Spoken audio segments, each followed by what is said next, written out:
Mongolia দেশে কি অবৈধভাবে থাকা যায় কিনা, মঙ্গোলিয়া দেশে ট্যুরিস্ট ভিসায় গিয়ে ওয়ার্ক পারমিটে ভিসা কনভার্ট করা যায় কিনা, বা মঙ্গোলিয়াতে অবৈধ থাকলে কি হতে পারে, বা আপনি মঙ্গোলিয়াতে অবৈধ আছেন বা আপনি দেখা যাচ্ছে যে ভিসা নাই, আপনি বিভিন্ন জায়গায় কাজ করতে পারবেন কিনা, এই বিষয় নিয়ে আজকের এই ভিডিওটি।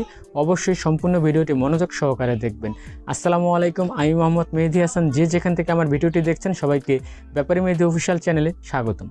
শুরুতে যে কথাটা বলতে চাই সেটা হচ্ছে কি, আপনি যে দেশ হোক না কেন ট্যুরিস্ট ভিসায় গিয়ে কাজ করার চিন্তা ভাবনা করাটা এক ধরনের বোকামি।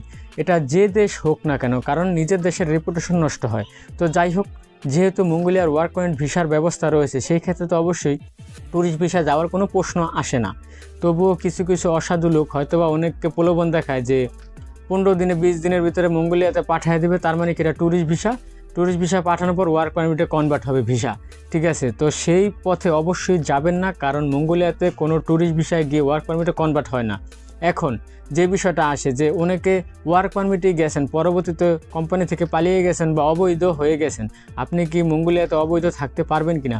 দেখেন ভাই, এই দেশটা যেহেতু ইউরোপের মধ্যে একটি দেশ, এখানে মালয়েশিয়া সৌদির মতো আপনার পুলিশে জ্বালাইবো না বা পুলিশে ধরে জিগাইবও না, ইউরোপের মতো শান্তিপূর্ণ দেশ। কিন্তু আপনি যে মঙ্গোলিয়াতে অবৈধ থাকবেন, আপনি তো অবশ্যই মঙ্গোলিয়া থেকে এক্সিট হতে হবে, মানে কখনো না কখনো বা কোনো একটা সময় কিন্তু অবশ্যই আপনি আপনার নিজের দেশে ফিরে আসবেন। বা যদি আপনি ধরাই পড়লেন, তখন আপনার কিন্তু অবশ্যই জরিমানা দিতে হবে। বা আপনি ধরেন যখন এক্সিট নেবেন, দেশ থেকে আসে পড়বেন, যেরকম মালয়েশিয়াতে বা সৌদি আরবে বা দুবাইতে ট্রাভেল পাস কাটতে মানুষ চলে আসে, কিন্তু আপনি যে ট্রাভেল পাস কাটতে আসবেন মঙ্গোলিয়া থেকে, এরকম না। আপনাকে কিন্তু এয়ারপোর্টে যখন ধরবে তখন কিন্তু আপনার জরিমানা দিতে হবে, অবশ্যই জেলও হতে পারে। হ্যাঁ, মঙ্গোলিয়াতে আপনি অবৈধ থাকলে যদি ধরা পড়েন, তাহলে কিন্তু আপনার জেল জরিমানা কনফার্ম ভাই, এতে কোনো মিস নেই। তো কখনোই কারো মিষ্টি কথার প্রলোভনে পড়া ট্যুরিস্ট ভিসায় গিয়ে ওয়ার্ক পারমিটে কনভার্ট করবেন বা কোম্পানিতে কাজে লাগাই দিব, এইরকম চিন্তাধারা কিন্তু যাবেন না। কারণ মঙ্গোলিয়াতে কেউ এরকম যে ফ্রি ভিসার মতো মালয়েশিয়া সৌদির মতো কিন্তু কাজে লাগানোর সিস্টেম নাই, বা কেউ আপনাকে অবৈধভাবে কাজে লাগাবে না। ঠিক আছে, কারণ ওখানে হচ্ছে আপনি ডিরেক্ট কোম্পানি ভিসায় যেতে হবে এবং ডিরেক্ট যেই কোম্পানিতে যাবেন সেই কোম্পানিতে কাজ করতে হবে। জাস্ট এরকম একটা সিস্টেম হচ্ছে মঙ্গোলিয়াতে। কিন্তু আপনি যদি চিন্তা করেন মালয়েশিয়ার মতো অবৈধ থাকলাম, কাজ করলাম, মালয়েশিয়াতে তো এরকম অবৈধ অনেক প্রবাসীরা রয়েছে। ভাই, সব দেশ একরকম না, সকল দেশের নিয়ম এক না।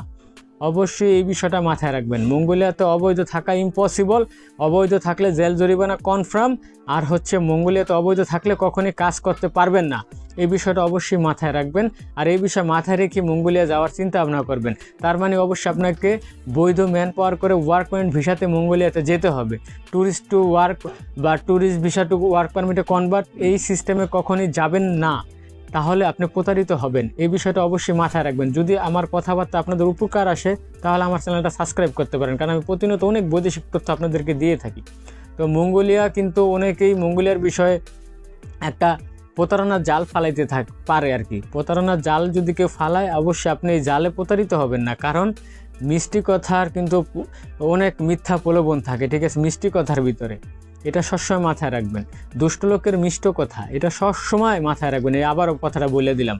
তো যাই হোক, অবশ্যই সাবধান এবং সচেতনতার ভিতরে থাকবেন, তাহলে ভালো থাকবেন। তো দর্শক, আজকের মতো এই পর্যন্তই। সবাই ভালো থাকেন, সুস্থ থাকেন। আল্লাহ হাফেজ।